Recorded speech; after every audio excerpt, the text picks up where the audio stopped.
Hello, I'm Meghan Schiller from KDKA-TV News, and this is your KDKA News Now update. I've got your top headlines and the latest weather forecast. Tonight, 2 people are under arrest accused of abusing their 6-year-old daughter. Police say they abused her so severely they're using the word torture to describe it. Jess Guay explains the allegations. The details in this criminal complaint are very disturbing. State police say the parents abused their 6-year-old daughter by starving, beating, and locking her in a dog cage for hours. The Fayette County District Attorney says this is one of the worst child abuse cases he's ever seen. After being arrested and charged with severely abusing their 6-year-old daughter, Mimi Frost had nothing to say. But Jacob Waite spoke while in handcuffs. Yeah, I'm innocent. That's it. Did you lock your daughter in a cage? No. State police started an intense investigation after they were called to a house on Sheridan Avenue in Brownsville a month ago for reports of an unresponsive 6-year-old girl. But what they learned was even more shocking. Throughout our investigation, we realized that this little girl had suffered, for lack of a better way to put it, she had been tortured in that house. There were numerous abrasions on her body, open sores. She was believed to be septic. Fayette County District Attorney Mike Auble says the girl was being held in a dog crate for hours at a time and was beat at the hands of her parents.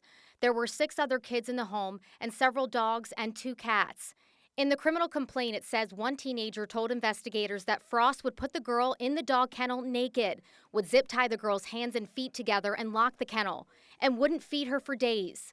The victim told a therapist she slept in the dog cage every night and ate dog food, and that Waite beat her and shot her in the legs with a BB gun. We found evidence that this little girl had been in there. The cage was zip tied shut. There was a master lock on one side. She was unable to get out of the cage. Apparently was punished anytime she did get out of the cage to try to find food. Troopers said the home was in deplorable condition with dog feces, urine, and trash. There was no heat in the house, only space heaters. The district attorney says it's clear the 6-year-old was the target of all the abuse. What her parents did to her was absolutely horrible. It's amazing that a human being could ever treat a child this way. And one of the worst parts about it is there were 5 other children in the house and 10 dogs, and none of them were malnourished. When the girl was taken to the hospital, she had severe hypothermia. Investigators learned the child hadn't had routine pediatric care in 3 years and had been withheld from school. Auble says the parents will be brought to justice. I can't imagine what this little girl suffered, and it's just awful. This little girl, by the grace of God, is alive. Mimi Frost and Jacob Waite are charged with aggravated assault, strangulation, endangering the welfare of children, and simple assault. The district attorney says they believe several children in the home may have actively participated in the abuse. Live in the newsroom, Jess Guay, KDKA News.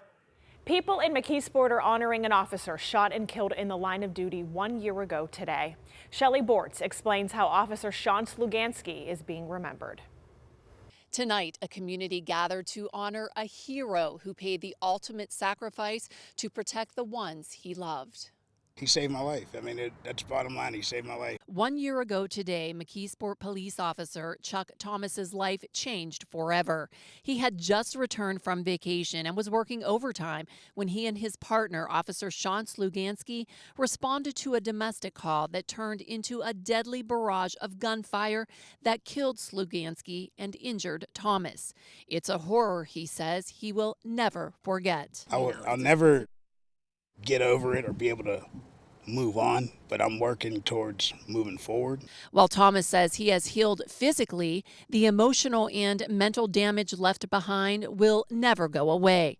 The loss of his friend, who left behind a bright future, including a fiance and a 1-year-old daughter, is difficult to grasp. I miss this grin on his face, that smile, and the late night Instagram reels that he would send me, and just the conversation we had at work, As the healing continues, Thomas is thankful to still be here to raise his daughter, something Sluganski will miss out on. I mean, he was proud of his daughter, proud to have her, proud of his fiance, proud to be the man he was. Thomas says he doesn't know what the future holds for him, as there is a lot of confusion and uncertainty. But one thing he knows for sure is he will always keep the memory of his brother in blue alive. His name shouldn't be going on the memorial wall on the North Shore or in the National Wall in D.C. in May. We shouldn't be having this conversation.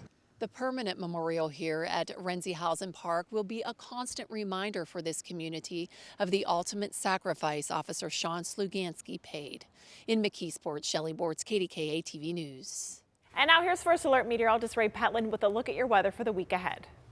Now, everybody's temperatures are going to go down into the 20s tonight, just like they did last night and this morning. But we warmed up nicely throughout the day by a good 20 degrees, taking us up to 46. But that, again, means our day was above average temperature-wise. So February continues to come in hot, 6 degrees above average today. And every single day this month, so the first full week is coming in with above average temperatures, and that's going to continue into the beginning of next week as well. So just know that these temperatures are going to stay on a warmer note, although next week they will start to fall off. So they go down to the 20s tonight, mid-20s in most cases. Then tomorrow, we're going to get our temperatures back up to the 50s. 53 in Latrobe, in Greensburg, Beaver 52, 51 Katanning, here in Pittsburgh 50 degrees, some 40s up along I-80 and in the ridges, and Waynesburg 53 degrees, while Washington's looking at 52.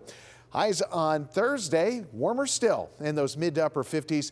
Thursday, Friday, and Saturday will continue until we get to Sunday. Those temperatures do start to fall off for early next week, and it's early next week where we start to see the potential of some rain and snow coming in. Now, we do have some rain back to the west that wants to build in here. This is not going to show up until the wee morning hours of Friday. So we get through the night mainly clear. Tomorrow, we'll mix in a few clouds. We'll call it a partly cloudy day. More clouds mix in for Thursday, but it's Thursday night into Friday where we see that next batch of rain cutting through. I don't think this is going to be anything too heavy, though, and our best shots for rain are Thursday night right on through the weekend. And at most cases, we're going to find this to be more of an isolated shower around, so I don't think this is going to be big, heavy rain or anything like that we need to worry about. 26 tonight, clear skies, frosty conditions, and tomorrow we're going to get those temperatures up to about 50 degrees in Pittsburgh. Those mid to upper 50s continue Thursday, Friday, Saturday, and then Sunday is sort of the turning point. While it's going to be mainly dry, I can't rule out a quick little passing shower, but Monday, Tuesday, we're going to see scattered areas of rain and snow.